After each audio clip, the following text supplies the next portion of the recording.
VinFast stock is the topic of today's presentation. So if you're somebody that's been watching VFS stock soar to the moon, then you're probably curious why, and we're going to talk about that today. So in order to learn more about VinFast stock, we can go look at the Form F4 registration statement they filed. And the first thing you'll notice here is that it's incorporated in Singapore, though the address listed here is Hai Phong City, Vietnam. So I actually know Hai Phong City. I used to date a girl from there, so I've been there. I've been to Vietnam numerous times, and it's a very unique place in Asia. So this is a typical picture of a street in Hanoi, and the way that you cross that road is quite nerve-wracking. So you look straight forward in front of you, and then you start putting one foot in front of the other, walking very slowly. Whatever you do, don't turn and look at the motorbikes, because then when you do that, you'll start doing that little dance, and inevitably they'll crash into you. So if you just walk looking straight forward, everybody sees where you're at and will avoid you, and it's really quite the experience. Vietnam is one of those unique places in the world where things aren't what they seem often, which is why you need to ask yourself from an investor's perspective, not from a travel, or it's an interesting place to visit, and if it has its own problems. It's a fascinating place, but there's also everybody there wants to take something from you, generally speaking, because you're a tourist and they flock to the areas where you would be. But you have to ask yourself as an investor why you're interested in Vietnam. And if you look at Southeastern Asia, so I've circled all the countries in that region, and some of these are emerging markets that are investable marginally. I've been to all these places, some numerous times, and Vietnam wouldn't be on the top of the list of places that I'd think about investing in. And here you can see the MSCI ACWI Emerging and Frontier Markets Index. This pretty much represents all the investable countries in the world. And if you look on the right there under Frontier Markets Asia, you can see the names Bangladesh, Pakistan, Sri Lanka, and Vietnam. And there was talk about Vietnam possibly moving over to become an emerging market, but there's lots of impediments, and you can read some interesting articles out there about why it's difficult for Vietnam to do that. But another thing that Vietnam's known for is crime, and more sophisticated crime. You can see this piece here on how one of the world's most prolific hackers wants to apologize. It says here, Vietnam has the highest percentage of computers infected with malware of any country in the world. Well, coincidentally, we're actually battling Vietnamese hackers right now who took control of our Nanalyze Facebook page, and we've filed complaints with the Attorney General against Facebook because we can't seem to get a hold of anybody to support our problems and to get our website back. So the Vietnamese are very sophisticated in the same way that you would see individuals in Eastern Europe, Russia, or China engage in very sophisticated scams and things of the like. You have to be aware that when you decide to invest or dabble or do business in these jurisdictions, that they play by a different set of rules. And the Chinese shadow banking system that I did my master's thesis on is a great example of problems that are simmering under the surface, the Rumsfeld unknown unknowns. And when you look at the list of the largest economies in the world here, you can see there are some emerging markets floating up there that might be interesting from an investor's perspective, provided you're willing to look past shadow banking and VI risks and all that. Like China, you've got at the top there, India, Brazil, and Indonesia. Way down on that list is Vietnam. So if you are really interested in investing in Vietnam as a country, then you probably look at the VanEck Vietnam ETF. You can see here, I guess that's a mediocre expense ratio, considering that it's probably difficult to get liquidity in some of the firms there, or there's probably high transaction costs. You can see it actually has a decent amount of AUM, 610 million. So talking about whether or not Vietnam is going to be an up-and-coming emerging market is really a different conversation. If you want to invest in Vietnam, then this is how you would do it. If you want EV exposure, there are lots of options. So I went to our 460 tech stock catalog and I pulled out a list of names here, 20 different companies that offer you options. We've written about nearly all of these and published research pieces on them. You can search our website for these, but you're not here for that. You're here because you like the prospect of investing in Vietnam. So you think Vietnamese EVs have a unique advantage. Otherwise, why else would you be here, right? If you wanted to invest in Vietnam, you'd buy the ETF, or if you wanted to invest in EVs, there's 20 companies.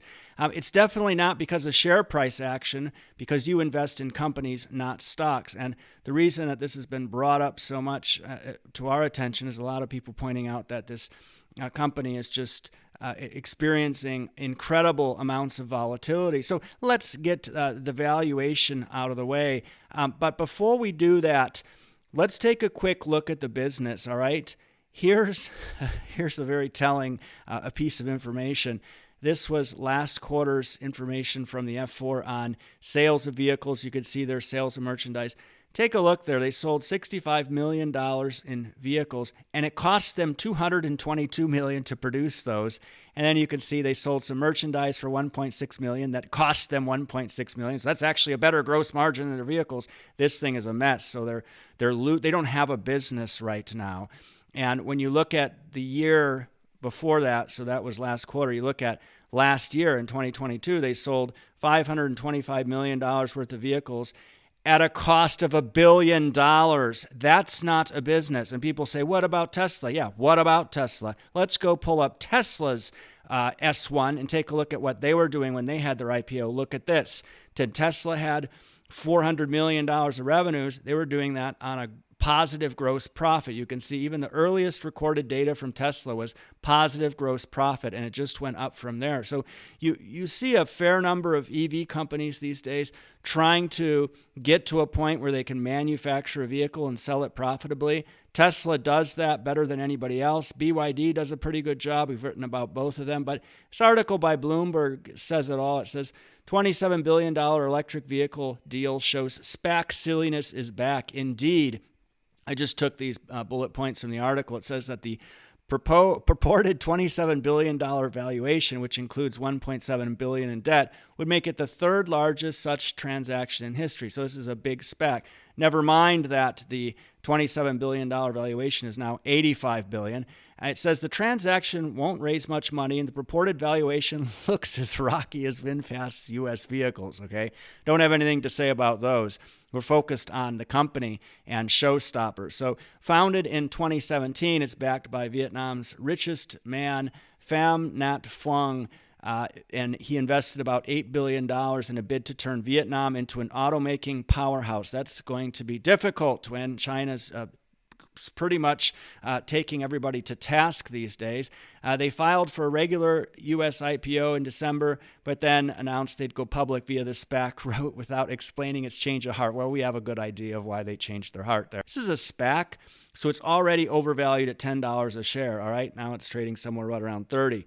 Current simple valuation ratio, this is market cap divided by annualized revenues. It's what we use for disruptive growth companies, similar to price to sales.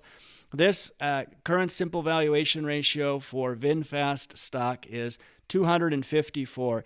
If it traded at $10 a share that it was supposed to debut at, that gives us a simple valuation ratio of 69. So it's way overpriced. We don't invest in anything greater than 20.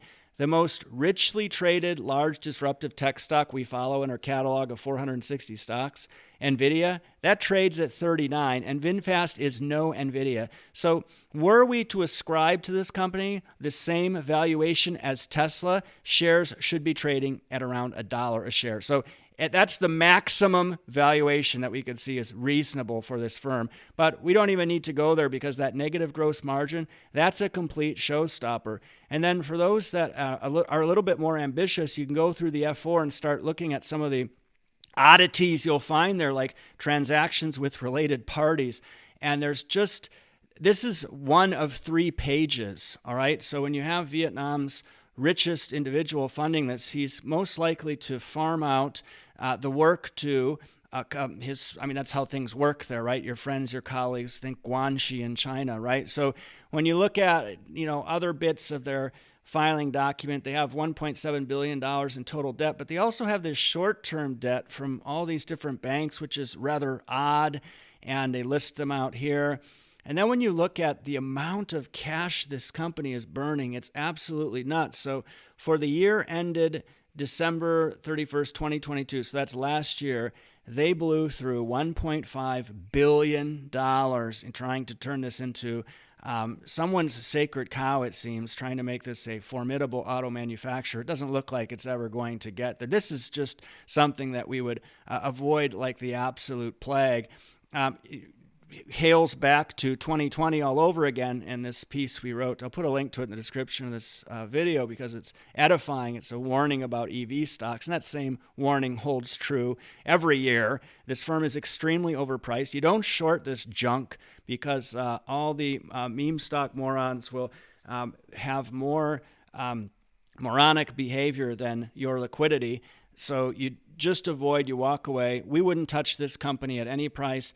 Always when you're investing, ask yourself what you're looking for. So if you're attracted to Vietnam, then there's options for that. If you're attracted to EVs, there's options for that. A Vietnamese electric vehicle company is not attractive for us for any reason at all. So I'm going to put up another piece here that you might enjoy. Before you watch that, please click the logo on the right, subscribe to our channel, support our work. Thanks so much for taking the time to watch this today.